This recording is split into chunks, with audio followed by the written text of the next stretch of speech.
আসসালামু আলাইকুম দর্শক বন্ধুরা, আজকে আমি চলে আসছি নরসিংদী জেলা পলাশ থানা ঘুরাশাল রেলওয়ে স্টেশন। এই ঘুরাশাল রেলওয়ে স্টেশনের যে পরিস্থিতিতে আমি এখন দেখতে পাচ্ছি যেখানে মানুষের অনেক সমাগম।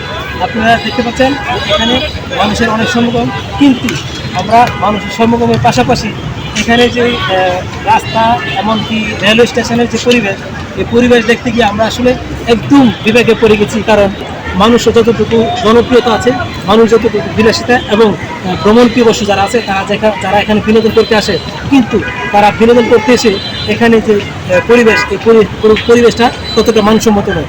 এখানে পরিবেশটা একদম নোংরা, এমনকি বিশ্রী পরিবেশ। এই পরিবেশে কোনো ভ্রমণ প্রিয়বশী এবং বিনোদন হয় না, তারপরেও মানুষ এভাবেই আসতে থাকে।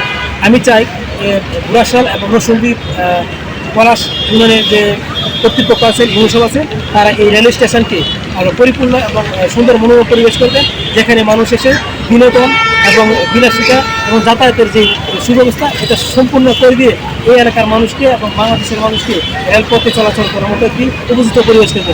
সকলে সুস্বাস্থ্য কামনা করে ঘুরাশাল পলাশ রেলওয়ে স্টেশন থেকে আজকে বিদায় নিচ্ছি। আসসালামু আলাইকুম।